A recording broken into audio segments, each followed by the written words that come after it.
Hello, good afternoon, and welcome to yet another exciting edition of your favorite show on Millennium TV. This is the Green Economy Show, the show which focuses on the environment as well as climate change. I'm your host, Irene Watema, and I must tell you that today we're going to have an exciting moment together because I have my guest already in the studio with me right now who are going to help us discuss more, as well as they're going to add their voices to what we're looking at this afternoon.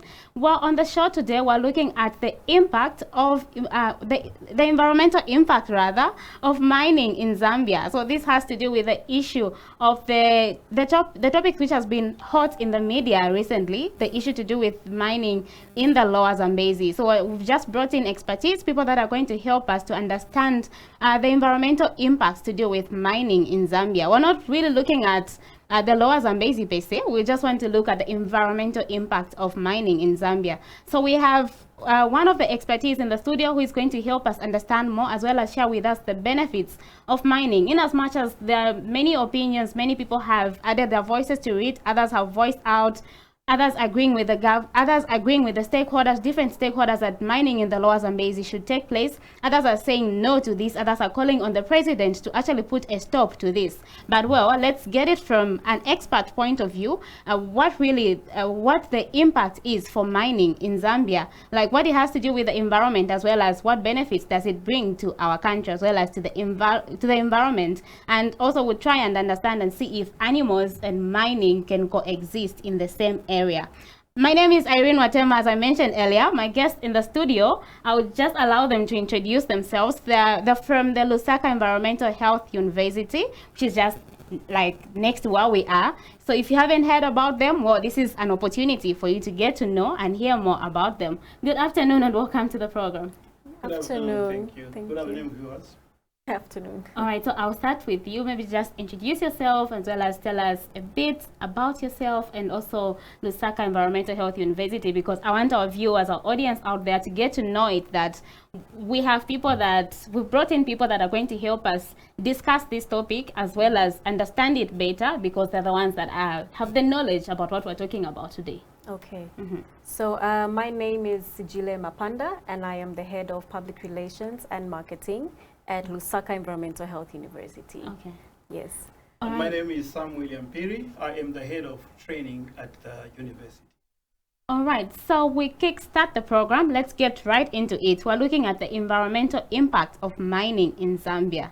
So I'll go straight to him because, well, yeah, from the introductions, you can already tell that he is going to help us understand this better. So yes, so we're looking at the environmental impact of mining in Zambia. We know that there's something that has been going on.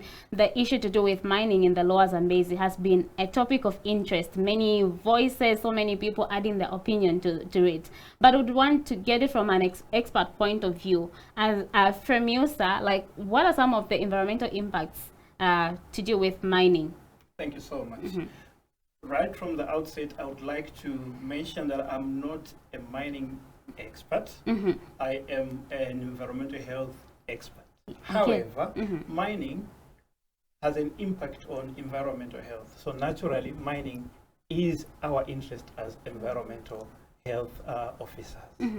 That is by way of setting out the premise upon which I'm going to build our discussion. Yeah. The first thing I want to say is that when your hands are dirty and you want to wash them, what do you use? Clean water, right? And perhaps with soap.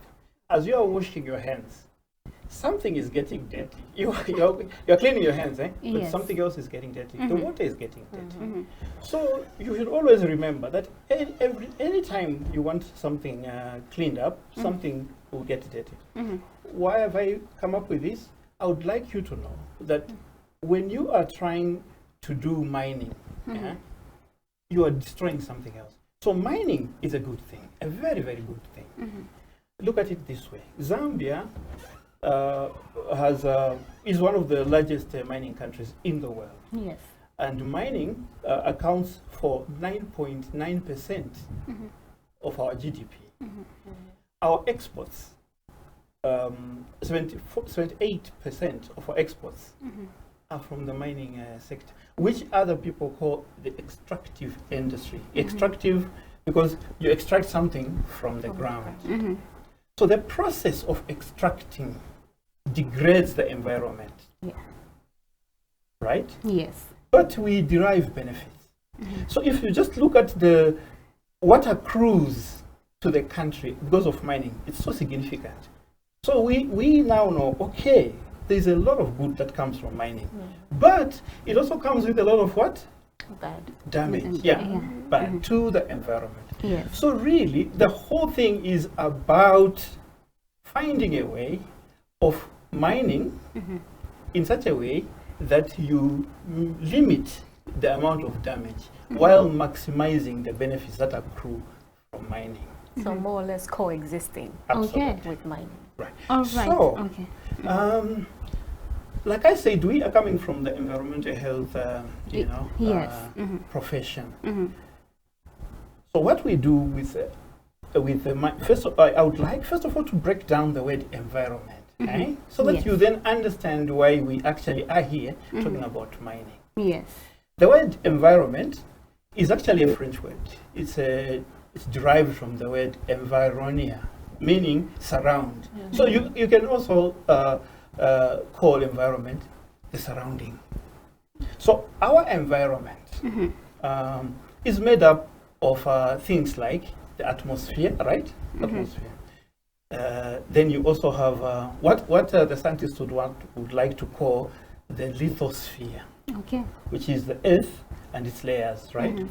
Then the hydrosphere, which is the water, right? So we have the atmosphere, the lithosphere, then the what? The hydrosphere. Now, we as living things are bio. The living thing is a bio. So, biosphere. So we and animals and plants, we make up the biosphere. So the biosphere depends on these things that I've mentioned. The atmosphere, the lithosphere, and the hydrosphere. Yeah. In other words, the air and the gases that are found in the air, the atmosphere. The lithosphere, the ground, which is the soil, and the things that are below the ground. Then the water. So these are the things. So environmental health is really about how do we as living organisms interact with our environment, the environment that I've just described. So if the environment, the lithosphere, the atmosphere, and the hydrosphere, if any of these has been damaged or degraded, they have a direct effect on our health. For instance, if the air that we breathe has been polluted, we have problems with our breathing. Okay? If the ground has been polluted, do you know that if the ground becomes acidic, the plants that we try to grow can also get damaged? So the ground, if it is degraded, it can also affect us. The chemicals that are put on the ground in the mining process can degrade the environment, or degrade, in fact, not can, they do degrade the environment. Anything that is introduced in water, pollutants, they destroy or degrade the water. So these things, when they are degraded, our health is at stake. So from an environmental health point of view, this profession exists to limit the damage to the environment so that health is protected, diseases are prevented, and that the people live a better quality of life. So that is the relationship between mining and the environment, and that's how naturally we are concerned. Okay. All right, interesting. In case you just tuned in while you're watching the Green Economy Show on Millennium TV, my guests in the studio are from the Lusaka Environmental Health University, and they're just helping us look at our topic of discussion today, which is the environmental impact of mining in Zambia. So yes, moving on, sir, from everything that you've explained, I would like to understand, you've talked about the environment being damaged due to the mining and whatnot, but then I'm still trying to focus, taking it back to the area, with the angle of the mining in Lower Zambezi. We know that's like there's tourism there, there's wildlife. So I would like to find out, can mining and wildlife exist like at the same time? again, it's a balancing act, right? You as a people must sit down and decide which is a better or lesser evil. In this case, it's a lesser evil. Really. Like I said already, mining by its very nature destroys or degrades the environment. But we are also, we are not able to stop mining, or we can't prevent mining completely. We are saying, while we are degrading the environment, what is it that we can do to limit the impact and promote health? So to answer your question directly, it will largely depend on what you are going to do to mitigate the effects of the degradation. So there is no direct yes there, neither is there a direct no. So it means that you ought to come up with measures that will limit the damage to the environment so that livestock, wildlife exists and mining also takes place. It's a balancing act, eh? Yeah. All right. Okay. So now we know that the world, so many countries in the world are fighting against the climate change. So now bring it back to still the environment and mining. What factor or what role does mining play when it comes to climate change? Right. Before I even come directly to that question, I want you to know that there is nothing that you do in the environment that does not have an effect on the environment. For instance, if you want to practice agriculture, you want to grow crops, what do you do? First, you do land preparation, which includes removing of trees, clearing of vegetation. That in itself degrades the environment. Then, you plant this and that, and maybe as you do that, you are doing some reforestation or afforestation somewhere. So these are the measures that you ought to do. If you are going to construct a road, you're going to damage the environment. But you have to find ways of limiting the damage. What is most important is to identify, or rather see whether the benefits that are going to accrue from that kind of development outweigh the damage that is being caused on the environment. So that is, I think, the most important thing that we ought to look at. Now, coming to the question again, I've already given you the contribution of mining in Zambia to the GDP. Yes. And in fact, I must add that the mining industry, which also is called the extractive industry, extractive in the sense that we're extracting something out of the earth, things like copper, iron, coal. So as we are extracting, we are damaging the environment. How? 4 types of mining. One, we dig into the ground, which is called deep mining. You create shafts, you go down and tunnels. Then there's open pit mining. You just excavate so that you access minerals that are in the belly of the earth. Then there's also what we call placer. I don't know if this could sound a little new. Placer is like you go to a river or a stream or a dam. Then what settles on the base of the river, we call those sediments. You start getting them out and sifting them to see if there are some minerals. That's called placer. Then there is what we call mining in situ.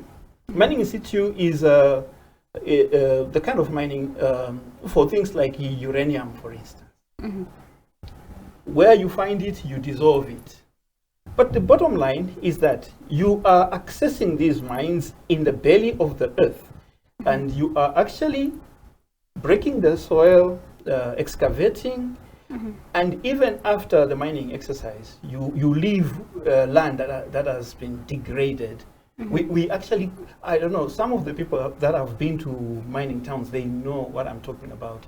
You leave scars, like somebody has been injured and the injury has not healed well. So those are scars. So that part of the skin will not function like any other part because it has been degraded. So that degradation that comes with mining includes air pollution, land pollution, and water pollution. with air pollution and land pollution, there are diseases that are associated with these, like pneumoconiosis, silicosis, asbestosis. All these, damage our health. Yeah. So that is the impact of mining. All right. Okay. So we've gotten it from an environmental health point of view. So maybe I can come to Ms. Mapanda and then just ask she's from the PR and marketing part. So maybe we just try and we'll ask her to help us with some of the benefits of mining in Zambia. Like he's talked about GDP, it brings about GDP to our economy. So but then you are a marketer, you are into this, so maybe you'd help us understand more. Like what are some of the benefits, so that in as much as we know we have different voices voicing out on this issue, we can have balanced information. So maybe from the marketing side, how well can we tackle the issue to do with mining and the environment to ensure that it's marketable on the international market? Okay, so when it comes to mining, as he said, we really have to choose the lesser evil here. Okay. Because we have a lot of minerals in Zambia. And what will happen if we decide to, let's say, just focus on the lives of people, on the wildlife, and then we do away completely with our minerals? That will not be good for us. Yeah. Like, where will our country go? We are known as the country of copper. So we just need to find ways to mitigate the situation, maybe like lessen the severity of mining. Okay, so this is why even like our university, Lusaka Environmental Health University, this is why we've actually come up to be specialized in environmental health aspects, public health aspects, and occupational health and safety aspects. Because when you look at it like that, we just have to find a way to coexist with mining. We cannot run away from it. It is here to stay. So we have to find a way to make sure that whatever damage that mining actually does to our environment, we can lessen it, more to say. We will be able to handle it. If you come to, let's say, our environmental health specialists, we will have to have trained specialists in the field in order to make sure that they do their work accordingly. They make sure that the impact of the damage that the mining does not really affect us as much. So we can also enjoy the money that copper is bringing into our country. And at the same way, we'll also give more jobs. Because if the mines go away, we lose the jobs. We lose the income that Zambia gets from all the mining, all the copper. We cannot afford to lose that. So that's why we need to have specialists, especially trained in these fields, in order to minimize, just to not make mining seem as bad, because really it is not that bad. It is harmful to the environment, but it is not that bad if you look at it, because that is the only way our people will survive. Yes. All right. Okay. Thank you very much. There you have it. So even I'll still come back to you, because I'd like to get more information, like about all the programs that you've mentioned and how the response has been from the audience out there, since you are an environmental health university. So I would like to get how the feedback has been from maybe the members of the public as well as the students who are enrolling themselves. But then I'll still come back to you, sir. I would like to find out on in order to make sure that this works out, how can we manage the hazardous effects of mining? Like on how we can make it, I know you've stressed so much on this, but then how can we just make it that it is well balanced to ensure that it's beneficial? Like in as much as, yes, we're talking about hazards, how harmful it is to the environment, but how can we make it more beneficial? Right. So thank you so much. And I'm happy that she talked about our need, the need for us to balance. What's the right balance? Yes. Right. So the university equips a special cadre of our health professionals that specializes in mitigating the effects of not just mining, anything that is in the environment, that degrades our environment, that can cause us harm or injury, as it were. Yeah. Now, there's also something else that I wish to add at this point, so that it does not get lost in the discussion. Quite apart from the elements or components of the environment, we also as a university focus on the people that work in the mining industry.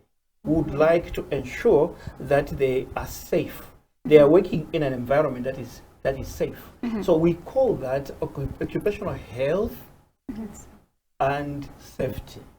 Now, it may surprise you to know that injuries and deaths arising from occupational hazards like accidents and poisoning and all these things that do happen in the world account for something like 2.7 million people per year. People dying from occupational hazards, 2.7, which is almost like every 15 seconds someone is dying. So our university, quite apart from looking at the environment, we're also looking at the person that is in that environment, who is engaged in some form of occupation, who should be protected. So we teach what we call occupational health and safety, so that the number of accidents in these places, workplaces, are minimized, and also the quality of our health for the people that are engaged in an occupation is improved. So that's basically what we do. Now, directly to the question that you asked, when say, by the way, the mining process also includes things like processing. They use a lot of chemicals, and those chemicals at the end of the day must be disposed of. So we are concerned about where they are going to throw away those chemicals, like sulfuric acid, which is used in the processing of copper. So where are they going to throw away what we would call the industrial effluent? The industries producing too much smoke, which we call effluvia, that may harm us. Are they throwing away any substances onto the ground that will injure us? So these are the areas that we get in and make sure that these things do not happen. We want to protect water bodies underground and on the surface, so that the people that depend on that water do not drink polluted water. We want the mining industry not to produce too much what we call effluvia into the air that affects us. So this is our interaction. In other words, we are saying we know that we have to mine because we get benefits, but as we mine, we want to make sure that mining is done in such a way that the effect on our health is kept to the barest minimum, so that we continue enjoying a high quality of life. That's it. All right, so I know we're running out of time, so maybe just in 30 seconds, I'd like to still get back to you. All the information that we've provided here, but then we have the people that are engaged in these mining activities are mostly investors, people that come from outside the country. But then, are you certain that this information that you have, you as an environmental health specialist, is it passed across to these other people that engage in these mining activities to ensure that our environment is protected? If I say yes, I don't think I would be very honest. Whether they know or they don't, I want to believe they know, because they are also trained. But what I know is that anyone who is engaged in profit will want to maximize. There's a lot of cutting of corners. And this is why public health, which is an organized way of managing things, under which environmental health exists to make sure that the environment is protected. So whether these people know or they don't, our role as environmental health officers is to make sure that these industries adhere to regulations and they protect the environment. So do not give them a blanket statement. Continue going back and checking, making sure that the environment is protected. Okay. Yeah. All right, so Ms. Mapanda, even as we close, I know I asked about maybe how the response has been. So maybe you could just quickly tell us about that in 30 seconds, even as we come to the close of the show.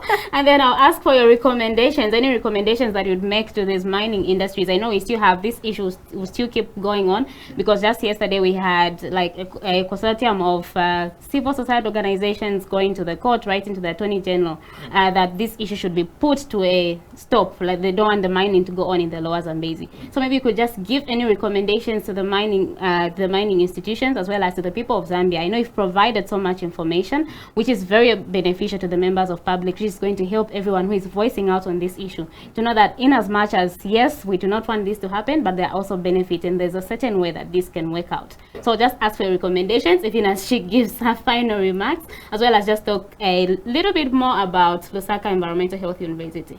Okay, so at Lusaka Environmental Health University, basically we are not running away from what needs to be done in Zambia.